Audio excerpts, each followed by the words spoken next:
Halo, ini kisah aku dan sahabatku. Kami mulai bersahabat sejak pertama kali mengikuti kegiatan MPLS di SMK Negeri 1 Singaraja. Kami memiliki banyak kesamaan, namun dari sekian banyak kesamaan yang kami miliki, kami memiliki perbedaan dari minat ekstrakurikuler yang kami tekuni. Aku lebih memilih ekstra basket, sedangkan Lila lebih memilih ekstra PMR.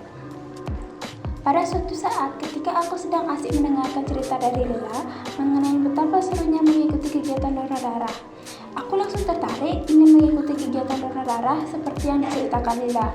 Dengan spontan pun aku bertanya, Kira-kira aku bisa donor darah kayak kamu nggak ya, Lila? Bisa dong, Pri. Donor darah itu apa sih? Ada syarat-syaratnya nggak? Nah, untuk lebih lengkapnya, coba kita cek bareng-bareng di YouTube PMR Lila Simensi yuk.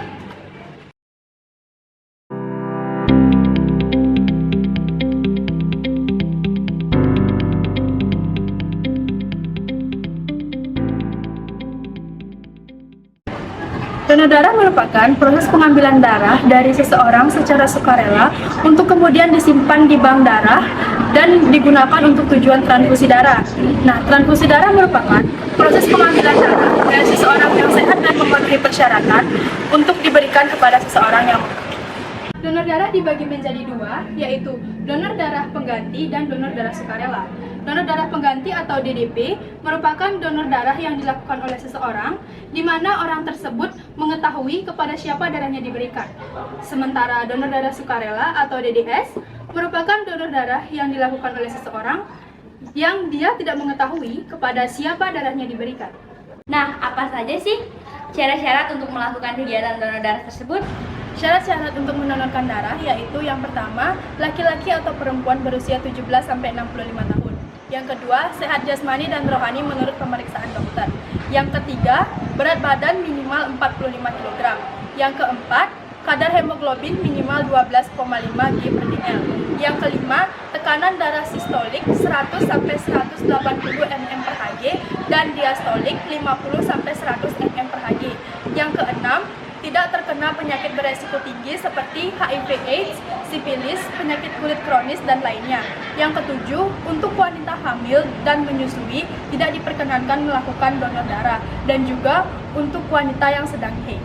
Manfaat apa sih yang kita dapatkan jika kita mengikuti kegiatan donor darah? Manfaat yang kita dapat sebagai pendonor yaitu yang pertama mendapat kepuasan batin karena darah yang disumbangkan dapat menyelamatkan jiwa seseorang. Yang kedua, kesehatan kita menjadi terpantau karena kondisi kesehatan kita akan diperiksa secara teratur. Yang ketiga, membuat tubuh semakin sehat sebab dengan mendonorkan darah, tubuh akan memproduksi darah yang baru. Perlu teman-teman ketahui bahwa darah yang telah kita donorkan akan mengalami pengujian untuk mengetahui bahwa darah tersebut tidak terkontaminasi penyakit yang menular. Kemudian darah tersebut akan disimpan di bank darah untuk menunggu digunakan. Kalian mau donor darah, tapi kalian nggak tahu cara gimana kalian akan mendonorkan darah kepada seseorang. Nah, di sini aku bakalan jelasin bagaimana cara kalian untuk mendonorkan darah. Nah, yang pertama, calon donor darah akan datang ke UDD atau unit donor darah terdekat. Yang kedua, calon pendonor darah akan mengisi formulir yang berisikan identitas dan riwayat kesehatan. Yang ketiga, calon pendonor darah akan memeriksa kesehatan sesuai dengan syarat-syarat yang akan dilakukan untuk donor darah. Jika pendonor telah memenuhi persyaratan, maka dia akan diarahkan ke asisten transfusi darah atau ATD untuk diambil darahnya. Pengambilan darah dapat dilakukan dengan estimasi waktu 5-10 menit dengan aman dan terjamin keselamatannya. Selanjutnya, yang terakhir adalah pendonor akan mendapatkan kartu tanda anggota sebagai bukti bahwa pemilik telah mendonorkan darah. Aduh, aku jadi pengen donor darah nih. Di sini unit donor darah di mana ya, Lila? Unit donor darah di Buleleng ada di Jalan Yudhistira nomor 3 Astina, Kecamatan Buleleng. Kapan-kapan anterin aku ya donor darah. Oke. Ayo donorkan darahmu karena setetes darahmu bisa menyelamatkan nyawa. Give blood, save life.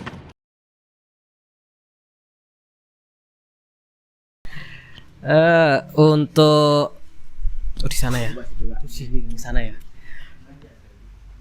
Kesesuaian topik materi kampanye sih sudah bagus. Untuk jadi video juga jadi alur, kemudian alurnya jelas, backsoundnya juga tidak mengganggu.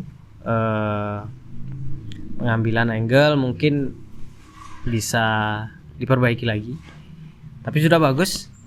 Mungkin hanya sedikit kekurangan itu. Mungkin itu aja sih. Ya, terima kasih.